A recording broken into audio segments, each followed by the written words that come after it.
The village of Umucha was a land of deep traditions, where warriors were respected, elders were honored, and families stood together through every hardship. It was a place where everyone knew everyone, and the strength of a man was measured not just by the battles he fought, but by the kindness he showed to his people. In the heart of this village lived Chuka, the kind of man every young boy wanted to grow up to be. He was tall, strong, and handsome, with a presence that commanded attention. His muscles rippled as he worked the farmlands, his dark skin glistened under the sun, and his smile could melt even the most stubborn hearts. But what truly set him apart was his heart. Chuka was not just a warrior in strength, he was a warrior of kindness. He spent his days helping anyone in need, whether it was an old woman struggling to carry firewood, a child who needed to climb a tree for mangoes, or a neighbor whose roof needed patching. Chuka was always there. The villagers loved him, and the young women adored him. But when he wasn't working, there was only one person he wanted to spend his time with: Adana. Adana was different from the other girls in Umucha.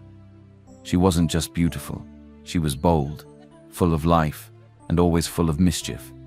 She had a spark in her eyes, the kind that made you want to listen to whatever she had to say, even if it was nonsense. She and Chuka had been friends since they were children. When others mocked her for being fatherless, Chuka stood by her. When she was sad, he made her laugh. When she fell, he picked her up. Together, they ran through the fields, climbed trees, played by the river, and shared their dreams beneath the shade of their favorite mango tree. "You will be a great warrior one day," Adana often told him, her small hands stretched toward the sky as if she could already see his future. "And you?" Chuka would ask, grinning.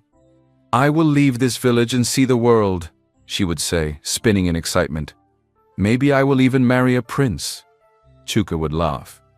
"Then I will have to fight the prince to make sure he treats you well." They were just children, but everyone in the village could see their bond was special. Some believed they would grow up and get married, but Chuka and Adana never thought that far. They just enjoyed each other's company, not knowing what fate had in store for them. As Chuka grew older, he became the most admired young man in Umucha. The village girls whispered about him as he passed, giggling behind their hands. Mothers prayed their daughters would catch his eye, for he was not just strong, but hard-working and kind, a man who would make a good husband.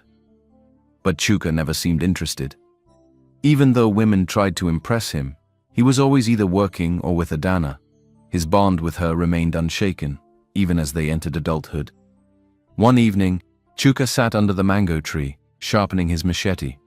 He wasn't alone. Adana sat across from him, plucking at the grass and eyeing him with amusement.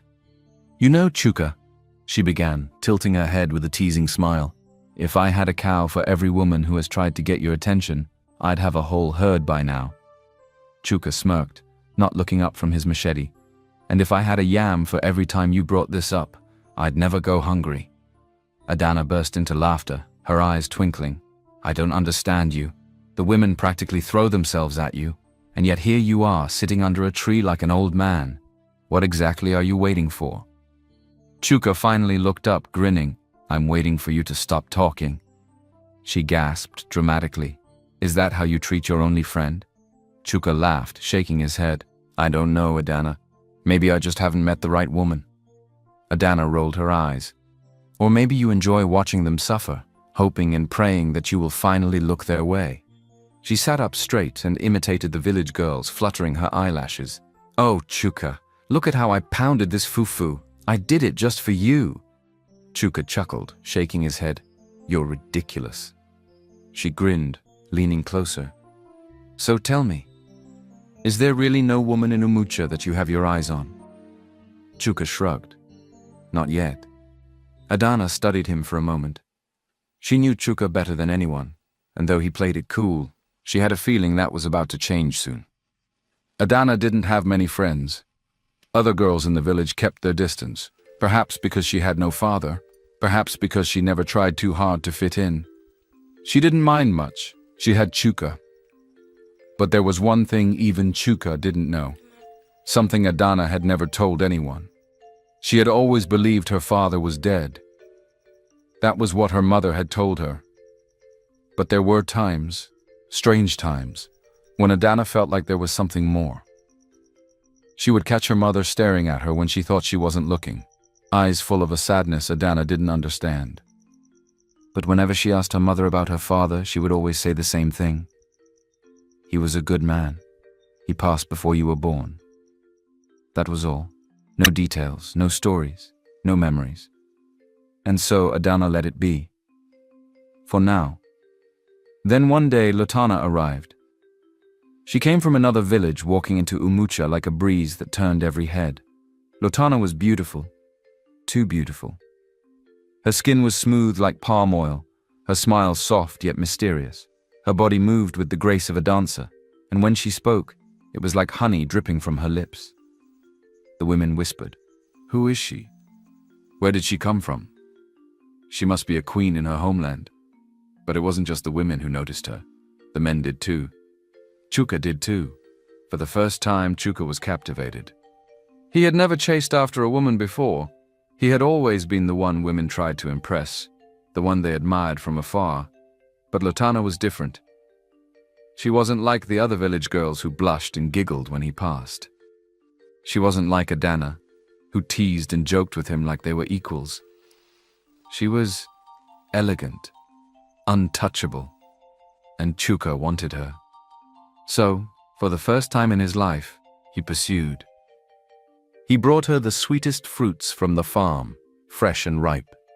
He helped her fetch water, something no man of his status would normally do. He even carved her a beautiful wooden comb, presenting it to her beneath the moonlight. The village was in shock. The great Chuka is finally in love. Lotana is the luckiest woman in Umucha. She will be his wife for sure. Even Adana was surprised. After a few days, the village of Umucha was buzzing with excitement. Lotana, the most admired woman in the village, had agreed to marry Chuka. Women whispered about how lucky she was. Men sighed, knowing that the strongest and most eligible bachelor was now off the market. The elders nodded in approval. Chuka was not just a warrior, he was a good man, and he deserved a fine wife. But no one was more excited than Chuka himself. He had never felt this way before. Lotana was everything he had ever imagined a wife should be, graceful, beautiful, and admired by all. He wanted to shout his happiness to the world, but instead, he went straight to the one person who had been with him through everything. Adana. Chuka found Adana sitting by the river, her feet dipped in the cool water, tossing stones absent-mindedly. When she saw him, she smiled. "Here comes the great warrior," she teased. "What do I owe this royal visit?" Chuka grinned and sat beside her, nudging her shoulder. She said yes. Adana blinked. "Who said yes?" Chuka gave her a look. "Lotana." For a brief moment, Adana said nothing. Then she smiled brightly. "That's amazing, Chuka. You're finally getting married. I thought this day would never come." Chuka laughed. "Neither did I."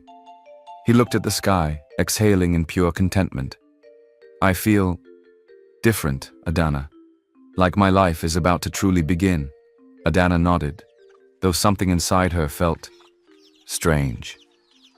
She told herself it was just happiness for Chuka, nothing more. "Lotana is lucky," she said, squeezing his hand. Chuka grinned. "I think I'm the lucky one."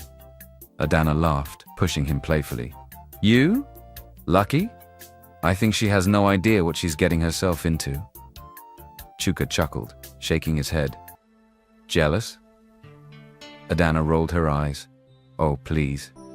But that strange feeling inside her didn't go away. As the wedding approached, someone else in Umucha was not as lucky in love. Obina. He was young, handsome, and well-respected, but his heart belonged to only one woman, Adana.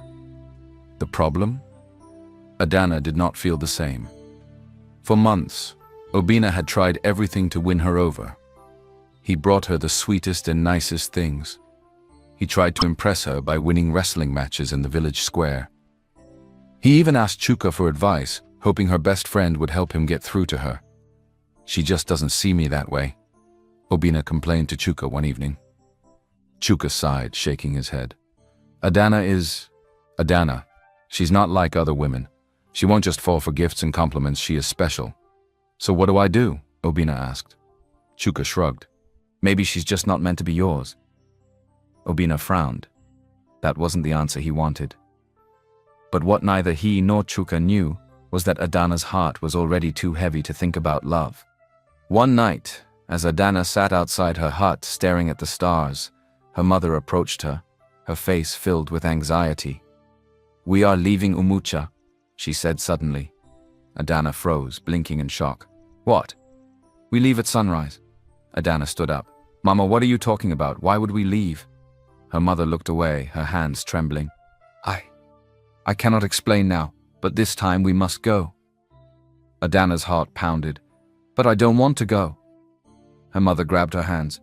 "My child, I know this is hard, but I have no choice." Tears burned Adana's eyes. "What about Chuka? What about my life here? What about everything I know?" Her mother looked pained, but she simply pulled Adana into a hug. "You must trust me." But Adana didn't understand.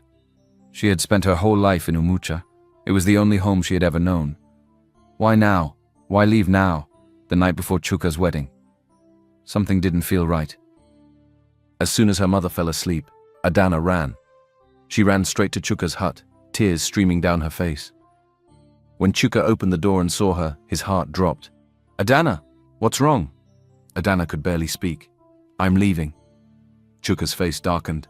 "Leaving? What do you mean?" "My mother said we have to go. At sunrise." Chuka grabbed her arms, shaking his head. No, you can't leave, Adana." Tears spilled from her eyes. "I don't want to, Chuka, but I don't have a choice." Chuka's breath caught in his throat. He had never felt fear like this. Adana was his person.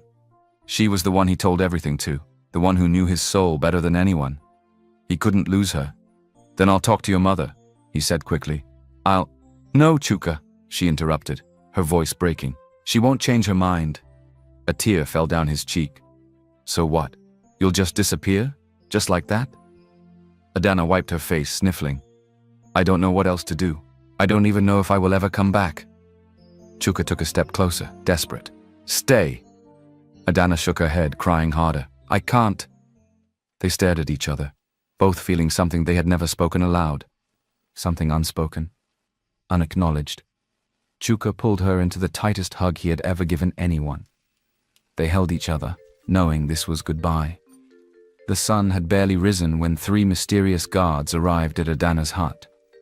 They were tall, powerful-looking men, dressed in richly woven fabrics, different from anything the villagers of Umucha had seen before. Chuka stood at a distance, watching as Adana and her mother climbed onto a horse-drawn cart, their belongings packed tightly. His chest ached as she turned back one last time, her eyes locking with his. And then, she was gone, leaving Chuka to face his wedding day, with a hole in his heart. The dust on the village road had barely settled from Adana's departure, but life in Umucha continued. Chuka stood before the great elders, dressed in his finest woven garments. The sound of talking drums filled the air, and the village had gathered to witness his union with Lotana. The excitement was high, the jealousy was even higher.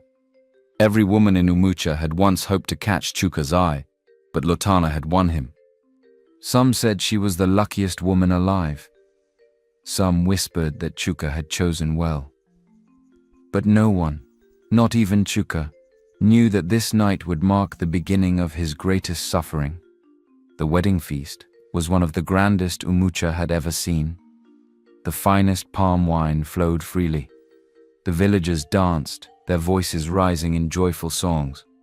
Lotana sat next to Chuka, her face glowing. She was beautiful, even more beautiful than on the day he first saw her. Chuka smiled at her. Soon the night deepened, and the villagers clapped and cheered as Chuka led his bride into their hut. "Tonight, the great warrior becomes a husband," someone called out, laughing. But no one knew what was about to happen. The hut was dimly lit by an oil lamp. Chuka turned to Lotana, his heart pounding, not with nerves but with anticipation. She smiled at him softly, but there was something in her eyes. Uncertainty. Still, she stepped closer, placing a hand on his chest. And then, just as the night was supposed to begin. Lotana's smile vanished. Her body tensed. And then she screamed. A scream so piercing, so filled with terror that the entire village heard it. Before Chuka could understand what was happening, Lotana bolted out of the hut, her wrapper barely holding onto her body. She ran through the village, shouting like a woman who had seen a spirit from the underworld. "He's not normal. He is not normal," she cried. The villagers rushed out of their homes, stunned and confused. The same Lotana who had been the envy of every woman in the village, who had been so admired, was now running as if death itself had chased her from her husband's arms.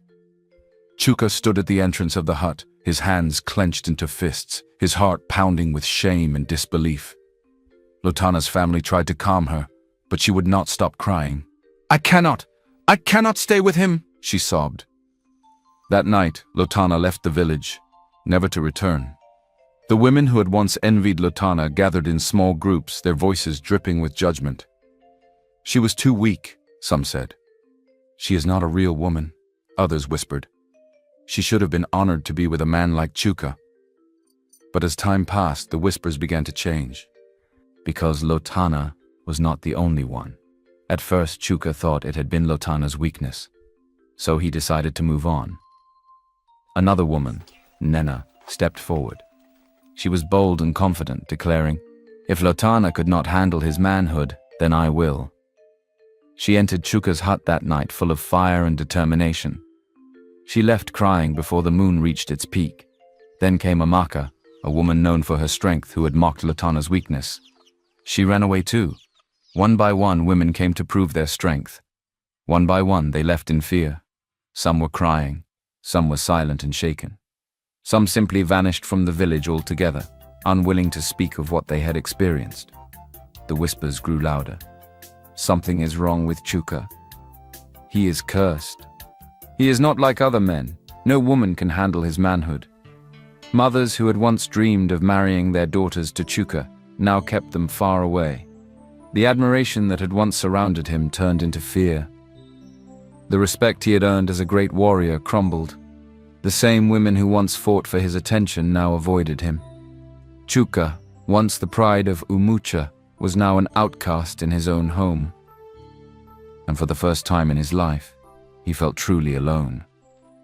The village of Umucha had not changed, but Chuka had. The women who had once whispered about his beauty and strength now crossed the street when he passed. He had become a ghost in the village he once ruled. No one said it to his face, but he could hear the whispers. He is cursed. Something follows him. No woman will ever stay with him.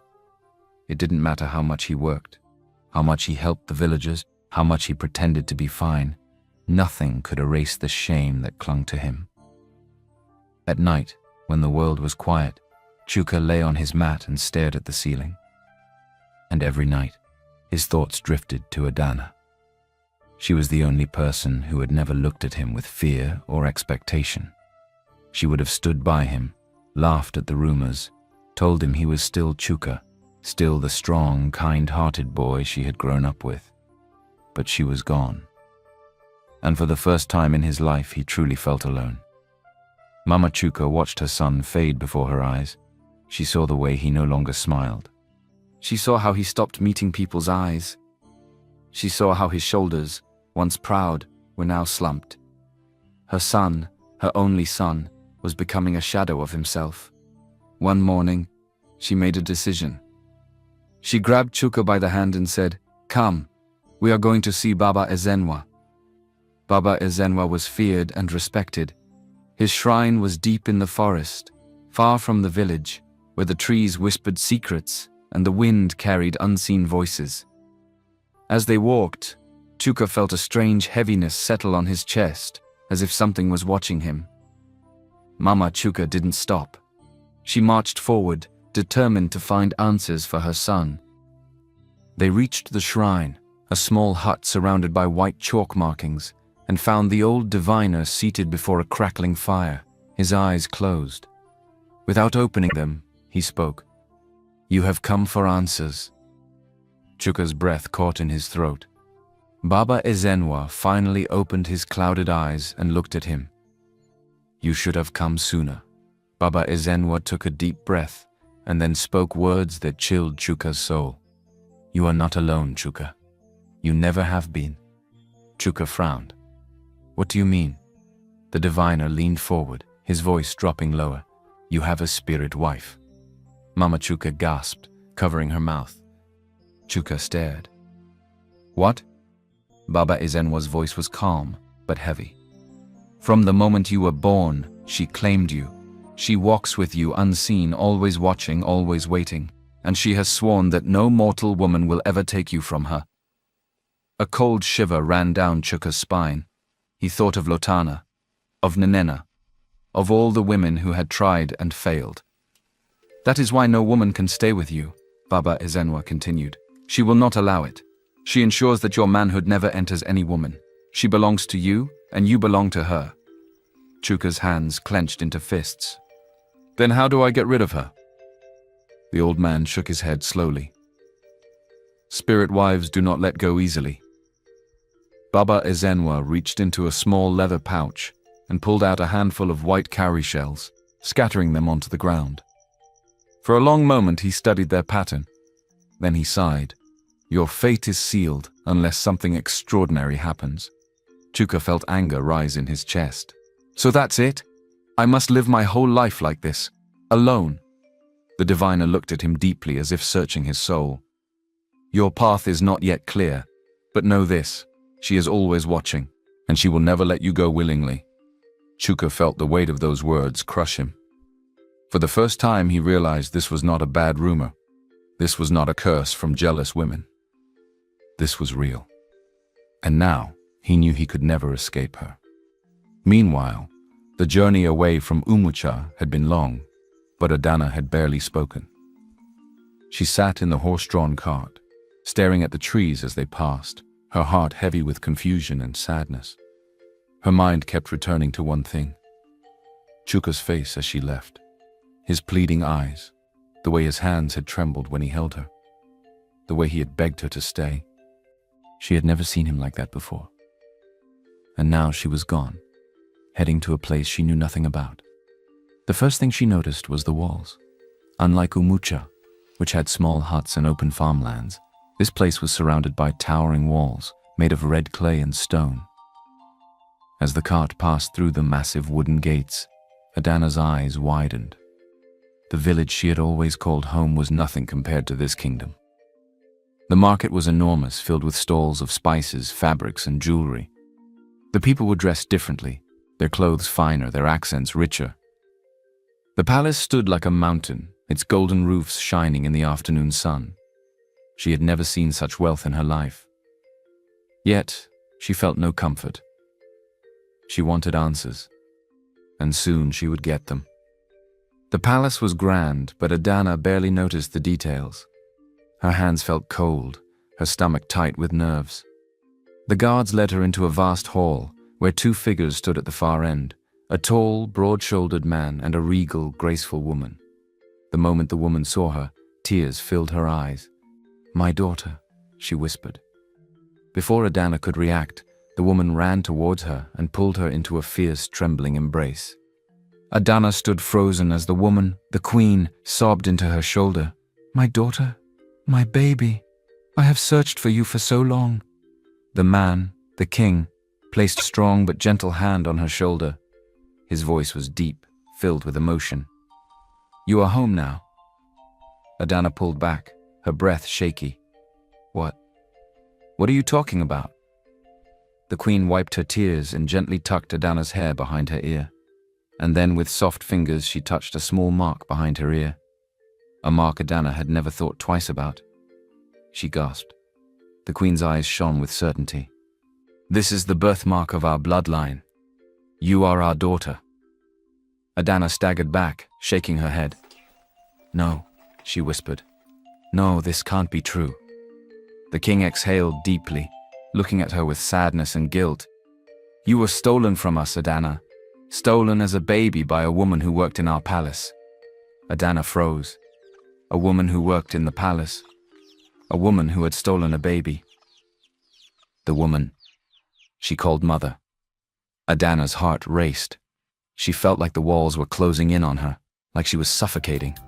The memories flashed before her, the woman she had called mother, the woman who had raised her, the woman who had loved her. Had it all been a lie? She turned to the king, her voice shaking. Where is she? My mother, the one who raised me. The woman you say stole me.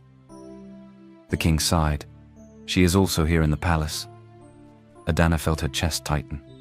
The woman she had trusted her whole life. The only mother she had always known and loved. The woman who had promised to love her forever. Was she a kidnapper? Adana needed to see her. And she needed to hear the truth from her own lips. The palace corridors were cold and silent as Adana walked, her heart pounding against her ribs. 2 guards led her down a long, dimly lit passage, their heavy footsteps echoing around her. Adana's fingers trembled as she held onto the folds of her new clothes. Everything about this place, the rich fabrics, the polished floors, the towering walls, felt foreign. She should have felt at home, but all she felt was lost. She didn't care about the golden halls. She didn't care about the riches or the throne that was supposedly hers. All she cared about was the woman she had called mother. And she was about to face her. The guard stopped in front of a small, iron-barred cell. Adana's breath hitched as she saw Madame Adaku, the woman who had raised her, sitting on the cold stone floor. Her once proud posture was gone, her clothes were wrinkled, and her face, which had always looked strong, now looked defeated. Adana rushed forward, grabbing the bars.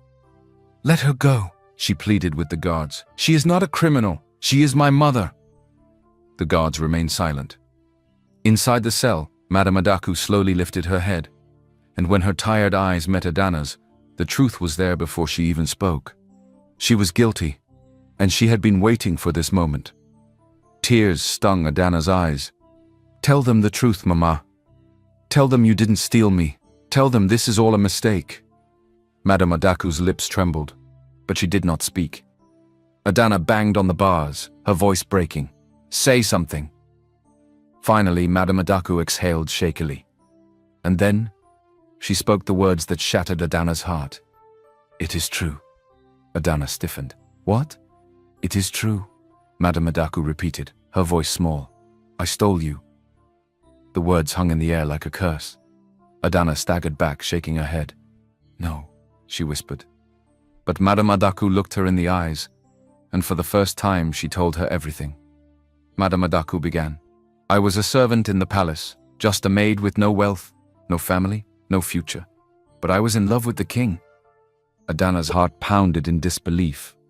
"I loved him so much," Madame Adaku continued, "but he did not even know I existed. Then one day the queen gave birth to you." She paused, her fingers gripping the edges of her dress. "When I saw you in her arms, I knew I would never have him. But I could have something of his." Adana gasped softly. Madame Adaku swallowed hard. "So I took you. I ran away in the night. I told myself that if I had you, a piece of him would always be with me." Adana felt her world shatter into 1,000 pieces. "I raised you as my own, and I loved you. I loved you more than life itself." Madame Adaku's voice cracked. "And I am sorry. I am so sorry." Tears streamed down Adana's frozen face. She wanted to scream. She wanted to deny it. She wanted to say that this wasn't real, but deep in her heart, she knew it was true. Adana stepped forward, gripping the bars again, her body shaking. "You call that love?" she whispered, her voice laced with pain. Madame Adaku looked at her, silence filling the space between them. Adana clenched her fists. "That was not love, Mama. That was obsession. You were obsessed with the king." Madame Adaku flinched. "You kept me away from my real parents. You lied to me my whole life. You didn't love me. You loved what I represented, not who I was." Madame Adaku's eyes filled with tears, but she said nothing. Adana's breath shook violently as she took a step back. Her hands fell to her sides. Her heart felt too heavy to hold. She had spent her entire life believing in a lie, and now she had nothing left. Without another word, Adana turned and walked away. The guards led her back to her chambers, but she barely saw the hallways. She couldn't breathe. She couldn't think. She couldn't stop crying. When she reached her room, she collapsed onto the floor, sobbing so hard her chest ached. She had lost the mother she had always known and trusted. She had lost the home she had known. She had lost Chuka. Now she was a princess of a land she didn't know, but she had never felt more alone. Meanwhile, back at the village of Umucha, which had once been a place of joy and purpose for Chuka, but now it was nothing but a prison. Wherever he walked, he felt the weight of whispers on his back. Wherever he looked, he saw pity, fear, and distance. He was no longer the most wanted and desired man. He was now a shadow. He was a man with a spirit wife with no way to break free from her. One evening, as Chuka sat outside his hut, staring into the endless sky, he made a decision. He could not keep living as a shadow of himself. He could not keep waiting for a miracle that would never come. If the answers weren't in Umucha, then maybe they were somewhere else. Far away, in a land beyond the rivers and hills, was Achi, a kingdom known for its strong warriors and great riches. Chuka had a cousin there, a warrior named Ekene, who had always invited him to visit. "Come, my brother," Ekene had said many times. "There is opportunity here. There is a new life waiting for you." Chuka had never considered it before. Umucha had always been his home. His family was here. His life was here. But what life did he have left now? Adana was gone. His place in the village was gone. Maybe it was time to leave too. When Chuka told his parents, his father nodded solemnly. But his mother, she fought back tears. "My son," she said, her voice breaking, "do you truly wish to leave us?" Chuka took her hands, his heart heavy with guilt. "Mama," he said softly, "there is nothing left for me here." She squeezed his hands tightly. "But the world beyond Umucha is dangerous. You do not know what awaits you." Chuka swallowed hard. "I know, but I cannot keep living like this." His mother's lips trembled, but deep down, she knew. He had already made up his mind. A part of her wanted to beg him to stay, but another part knew. Maybe this was for the best. Maybe his answers were out there. Maybe his destiny was waiting beyond the hills. Finally, with a deep sigh, she cupped his face. "If you must go, then go as the strong warrior that you are. Do not let this world break you." Chuka nodded. "I will make you proud, Mama." And with that, she wrapped her arms around him, holding him tightly, as if trying to hold on to her son for just a moment longer. The next morning, before the first light touched the earth, Chuka packed a small bag and prepared his journey into the unknown. He walked to the village gates, taking one last look at the place he had always called home. He thought of the fields he had worked in, the river where he had played as a boy, the mango tree where he had laughed with Adana, a life that now felt like it belonged to someone else. Then, without another word, he turned away, and he walked, away from the only home he had ever known, away from the whispers. Little did he know, he was walking straight into another phase of his life, a phase that would bring him face to face with someone he never expected to see again. The road to Achike was long and filled with dusty paths and endless hills, but Chuka didn't care. For the first time in a long time, he felt free. No whispers followed him here. No women ran from his touch. No one looked at him with fear and judgment. Here, he was just a traveler, a man searching for a new beginning. When he finally arrived at the gates of Akike, the difference between this kingdom and Umucha was immediately clear. The walls were taller. The marketplace was livelier. The people moved with purpose, their laughter ringing in the air. Chuka took it all in, letting the fresh air fill his lungs. Maybe this was where his true life would begin. Waiting for him at the entrance was Ekene, his cousin and longtime friend. "Chuka!" Ekene's voice boomed as he clapped a hand on Chuka's shoulder. "You finally listened to me!" Chuka chuckled, shaking his head. "I had no choice, my brother. Umucha no longer feels like home. Ekene studied him for a moment, seeing the weight in his eyes, the exhaustion in his soul. Well, you are here now, Ekene said, his smile wide. And this place? This is a land of opportunity. You will rebuild yourself here. And with that, Chuka stepped into his new life. Within weeks of settling in Achike, Chuka had already become a man of admiration. His strength and work ethic made him stand out in the warrior circles. His kindness made him loved by the common people. His charm caught the eyes of women, though this time he did not chase after them. It felt good to be himself again, to not live under a curse, to not live under the shame of rejection, but deep inside, a hollow feeling remained. At night, when the world grew quiet, he found himself thinking of Adana.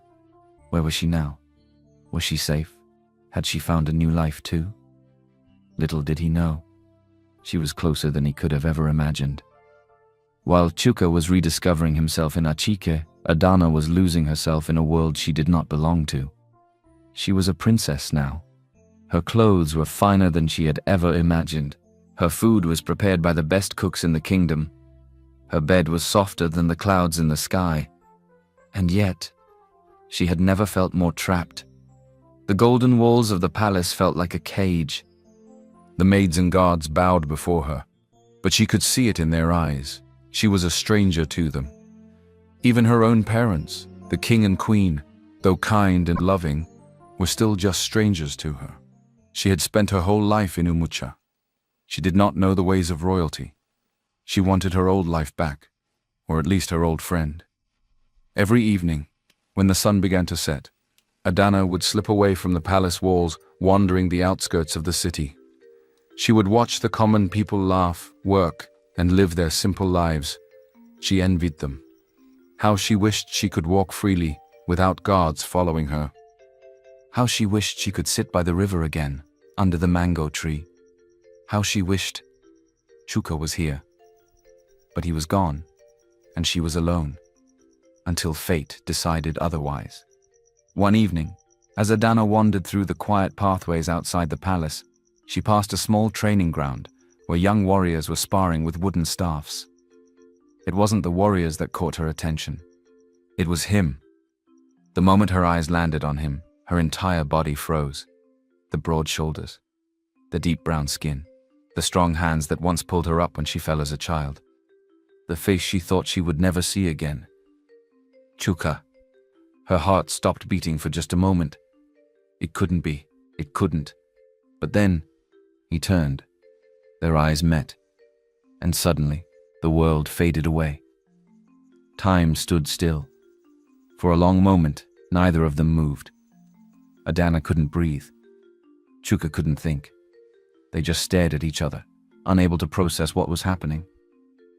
For a long moment, Adana and Chuka just stared at each other, as if the universe had paused just for them.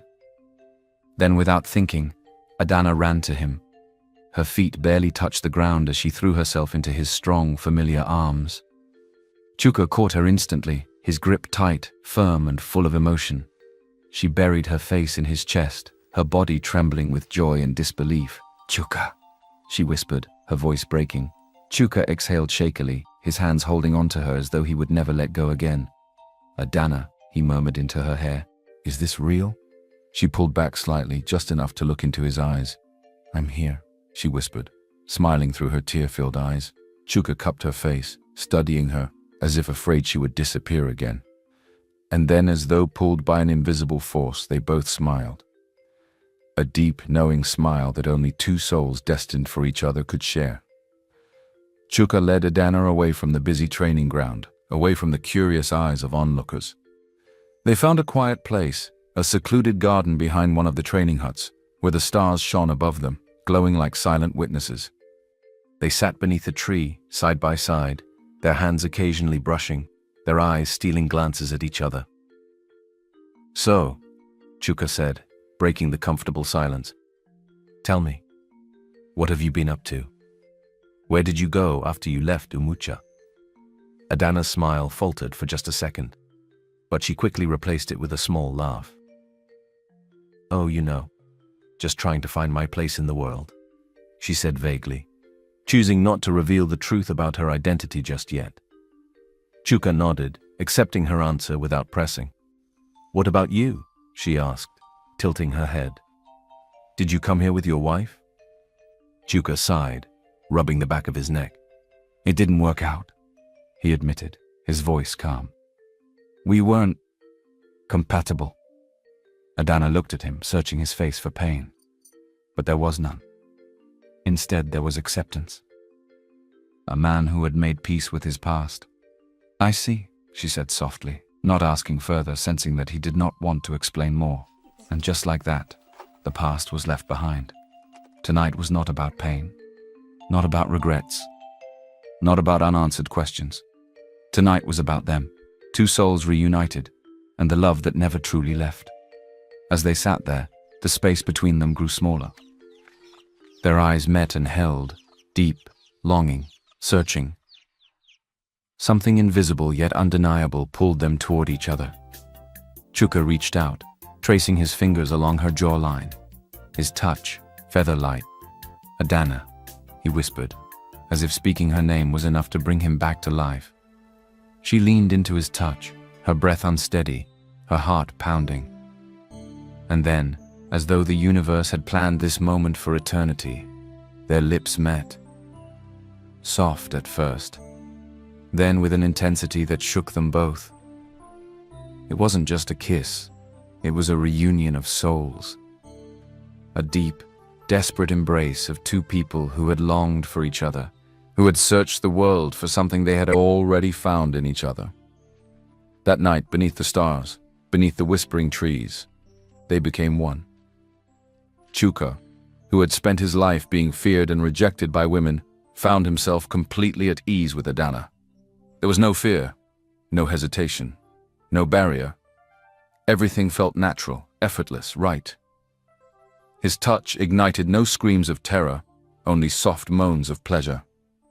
His embrace did not send her running away, but instead, pulling him closer. It was as if their bodies had always been meant for each other. And in that moment, the so-called curse that had followed Chuka all his life vanished. Because true love was not about size or strength or fear. It was about understanding, compatibility, and connection.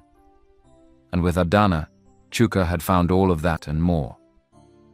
As dawn broke over Achike, Adana lay beside Chuka, her fingers tracing small circles on his chest.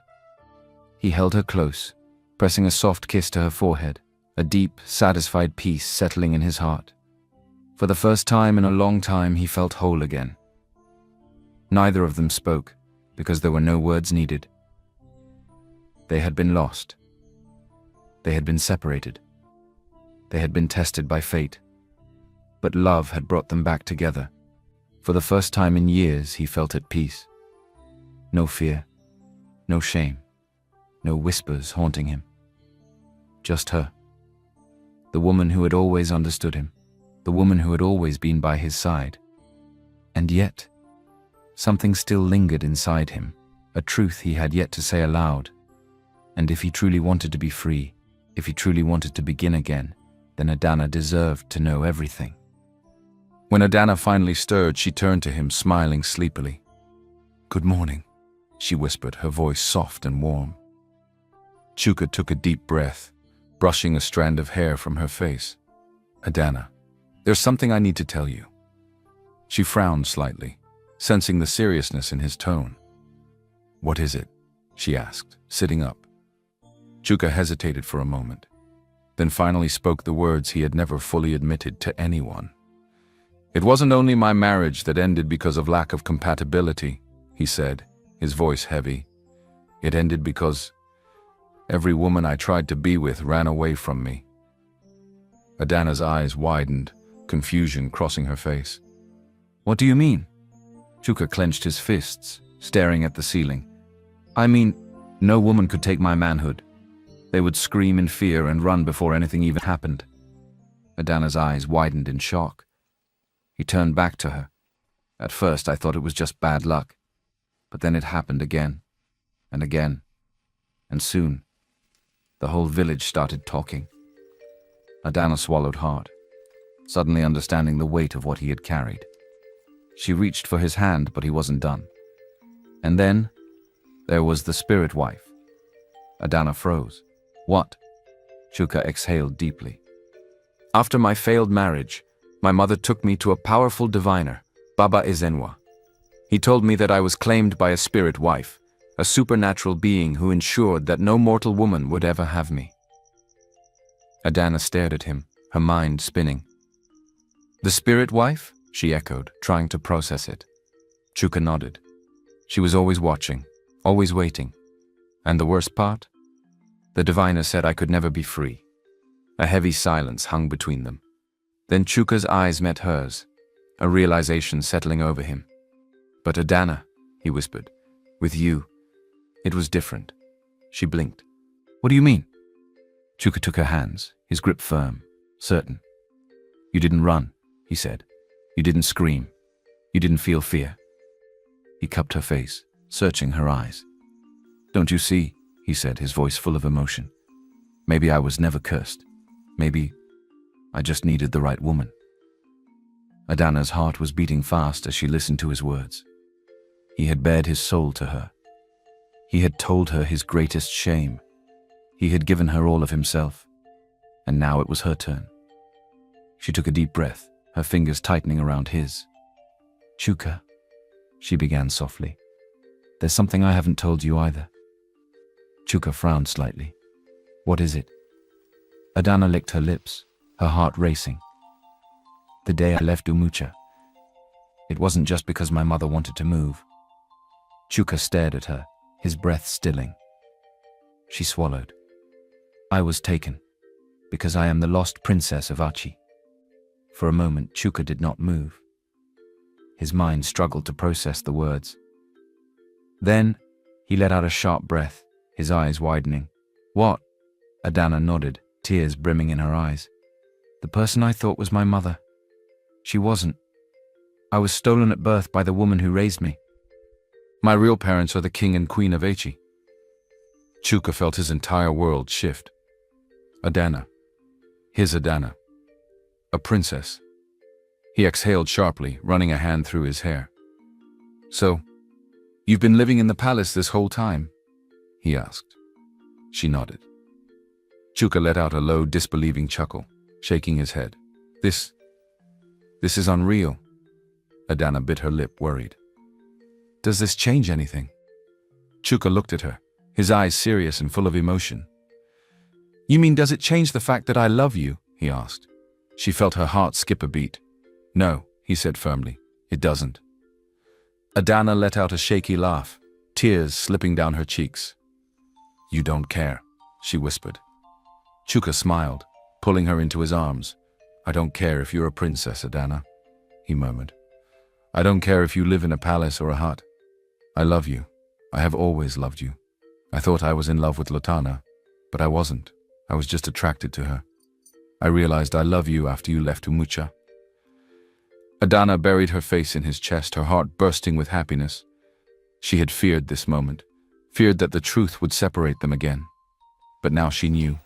They had already lost each other once, and they would never lose each other again. The day Chuka stood before the king and queen of Achi, he felt more nervous than he had ever been in his life. He had fought battles. He had faced rejection. He had wandered into the unknown. But nothing compared to this moment, standing before the parents of the woman he loved, asking for their blessing. The great king Obianuju sat on his high throne, his deep eyes studying Chuka with unreadable emotion. Beside him, Queen Ifunanya watched with soft curiosity. Adana stood next to Chuka, her fingers brushing against his, offering silent reassurance. Then after a long pause, the king finally spoke. You are the man who has captured my daughter's heart. Chuka bowed deeply, his voice steady but full of respect. Yes, my king. The king's gaze lingered for a moment before a slow, approving smile crossed his face. Then you are welcome into our family, my son. The queen stood up, stepping forward and taking Chuka's hands in hers. She has chosen you, she said warmly, and we honor her choice. You are now one of us. Chuka felt his chest tighten with emotion. He had spent years feeling unworthy, unwanted, outcast. But now he was accepted. News of the wedding of the lost but found Princess of Achi, Princess Adana, and Chuka's wedding spread across Achi like wildfire. The streets were filled with joy and anticipation as preparations were made. The palace shone with golden decorations, and the entire kingdom prepared for a celebration like no other. But before the wedding, Adana had one final request. She went to her parents, her voice soft but firm. "I want Adaku to be released from prison." The king and queen exchanged glances. "She stole you from us, Adana," the queen said gently. "Are you certain?" Adana nodded, tears in her eyes. "She raised me. She made me who I am. And no matter what she did, I cannot turn my back on the woman who gave me love all those years." The king sighed, but his daughter's kindness could not be denied. With a simple nod, he gave the order. And so, Adaku was freed. When she was brought before Adana, the older woman fell to her knees, tears running down her face. "My child," she whispered, "I do not deserve your forgiveness." Adana knelt down too, taking her hands. "You were wrong to take me," she said softly. "But I know you loved me, and I loved you too." Adaku sobbed, holding on to Adana as if she would break from the weight of her guilt and gratitude. For the first time, Adana was truly free, not just from her past, but from the burden of resentment. Back in Umucha, when the news of Chuka's wedding to the princess of Akike reached the village, the people were stunned. The same Chuka, the man we thought was cursed, the one we abandoned? It didn't take long before shock turned to celebration. They realized Chuka had never been cursed. He had simply been waiting for the right woman. The village erupted in joy, singing praises of their once rejected son. Elders spoke of his journey, using it as a lesson for young men and women. Patience and true love conquer all. When the time is right, everything will fall into place. On the day of the wedding, Chuka stood at the palace gates, dressed in royal robes, his heart beating fast. When Adana appeared, walking toward him in a golden wrapper woven with the finest silk, Chuka forgot how to breathe. She was stunning. She was radiant. She was his. As they exchanged vows beneath the golden sky, Chuka realized something. All the pain, all the suffering, all the whispers and loneliness, it had all been leading him here. To her. And when he kissed his bride, the entire kingdom rose in thunderous applause, knowing they were witnessing a love that was meant to be. Years passed. Chuka and Adana ruled Achike together, their reign filled with love, wisdom, and fairness. Chuka was no longer just a warrior, just a man searching for his place. He was now a prince, a leader, a husband, a father. Yes, a father. Their love blossomed into a beautiful family, filling the palace with laughter, joy, and the pitter-patter of tiny feet. The story of Prince Chuka and Princess Adana became legendary, told across lands far and wide. And whenever young men and women struggled with love, the elders of Umucha and Akike would tell them the story of the warrior who thought he was cursed, but was really just waiting for the right woman. Because in the end, true love is about understanding, patience, and destiny. And when the time is right, everything will fall into place.